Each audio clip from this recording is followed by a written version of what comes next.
అందరికీ నమస్కారం అండి. నా పేరు రేణుక. నేను బాగున్నాను. మీరు బాగున్నారా?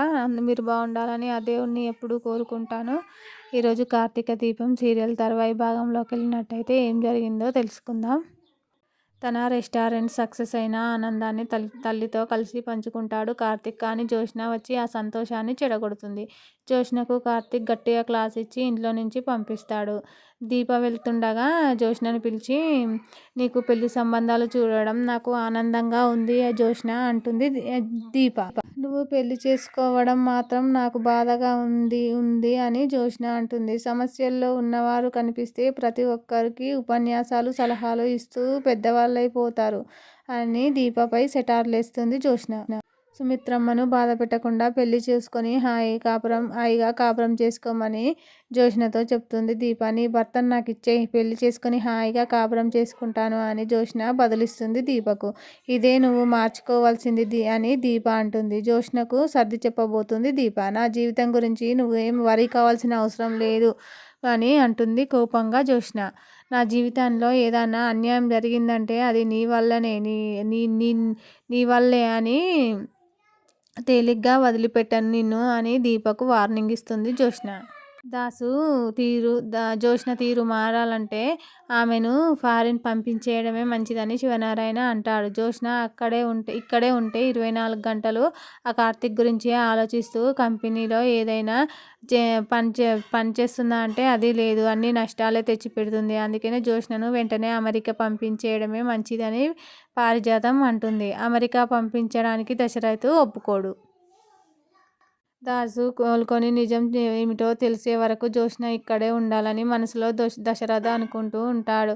మనం ఉంటేనే జ్యోత్స్న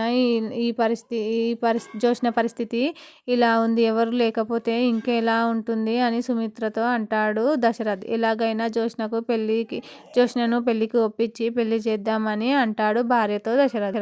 జ్యోత్స్న ఈరోజు ఆఫీస్కు వెళ్ళలేదట అని అంటాడు దశరథ్. కార్తీక్ ఇంటికి వెళ్ళి ఉంటుంది అని శివనారాయణ కోపంగా అంటాడు. అప్పుడే జ్యోత్స్న ఎంట్రీ ఇస్తుంది. జ్యోత్స్న కోపంగా కనిపించడం చూసి నేను మీకు ఏమన్నా శత్రువునా కాదా అని అంటుంది. నా మీద అంత కోపంతో ఎక్కడికి వెళ్తున్నావు అని అంటాడు శివనారాయణ.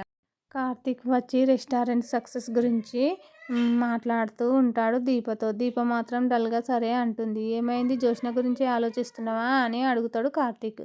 మీ అమ్మగారికి మేనగోడలంటే చాలా ఇష్టమని, అలాంటి ఆవిడే ఈరోజు చిరాకు పడుతూ దండం పెడతాను వెళ్ళిపోవే అన్నదంటే దీప అన్నది అని దీప కార్తీక్ చెప్తుంది. జ్యోత్స్నకు నచ్చ చెప్పాలని చూసినా కానీ వదిలిపెట్టనని వార్నింగ్ ఇచ్చి సంగతి తేల్చుకుందామని సర్ది చెప్పి వెళ్ళిపోతుంది అని చెప్తాడు కార్తీక్. తనకు నచ్చింది ఏదైనా తన దగ్గరే ఉండాలనుకునే ఉడుకుబోతుతనంతో జ్యోత్స్న అలా మాట్లాడుతుందని కార్తీక్ అంటాడు. అదే నా భయం అని దీప బదులిస్తుంది కార్తీక్కి. అలా తట్టుకోలేని తనంతో ఇడ్లీ బండిని తగలబెట్టించిందని చెప్తుంది దీప. పెళ్ళి అయితే సరే, జ్యోత్స్న సెట్ అవుతుందని, బుర్ర సరిగ్గా పనిచేస్తుందని కార్తీక్ అంటాడు. జ్యోత్స్న ఎవరికి కోరుకుంటుందో మీకు తెలియదా అని దీప అడుగుతుంది. ఎవరైనా వచ్చి నీ కూతురు నాకు కావాలంటే ఇచ్చేస్తావా అని కార్తీక్ అడుగుతాడు. వారికి సరైన సమాధానం చెప్తాను అని దీప అంటుంది. కార్తీక్ను కూడా ఇవ్వను అని దీప అనుసరిస్తుంది. మరి భర్తని ఎలా ఇస్తావు దీప అని కార్తీక్ అంటాడు. నేను అలా అనలేదు అని దీప కార్తీక్ బదులిస్తుంది. మాటకు అర్థం ఏమిటో తెలియనంత అమాయకుడిని నేనేం కాదని జ్యోత్స్న కోరుకునేది నీ సొంతం అని కార్తీక్ అంటాడు. జ్యోత్స్న గురించి ఆలోచించడం మానేసి మన గురించి ఆలోచించమని అంటాడు కార్తీక్. జ్యోత్స్నను కూర్చోమని కార్తీక్ లాగుతాడు. కూర్చోబోతూ కార్తీక్ పై పడిపోతుంది దీప. కార్తీక్ కళ్ళలోకి చూస్తూ ఉండిపోతుంది. కార్తీక్ సారీ మీద పడడంతో కార్తీక్ సారీ అని చెప్తుంది.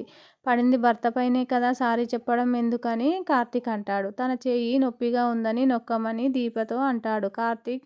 కానీ దీప సమాధానం చెప్పకుండా చూస్తూ ఉండిపోతుంది. నీకు చెయ్యి నొప్పి అంటే నేను సేవలు చేశానుగా అని అంటాడు కార్తీక్. కార్తీక్ చెప్పినట్లే అది చెయ్యి నొక్కుతూ ఉంటుంది దీప. అన్నీ పక్కన పెట్టి మనం కాసేపు భార్యాభర్తల్లాగా మాట్లాడుకుందాం అంటే మన గురించి మాత్రమే మాట్లాడుకుందాం అని అర్థం అని కార్తీక్ అంటాడు. కొన్నాళ్ళ తర్వాత అందమైన జ్ఞాపకాలు ఏమున్నాయని మనసులోకి తొంగి చూస్తే మన గురించి మనం మాట్లాడుకున్న కొన్ని మాటలైనా ఉంటాయని కార్తీక్ అంటాడు. దీపకు కవిత్వం వినిపిస్తాడు. కార్తీక్ మన జీవితం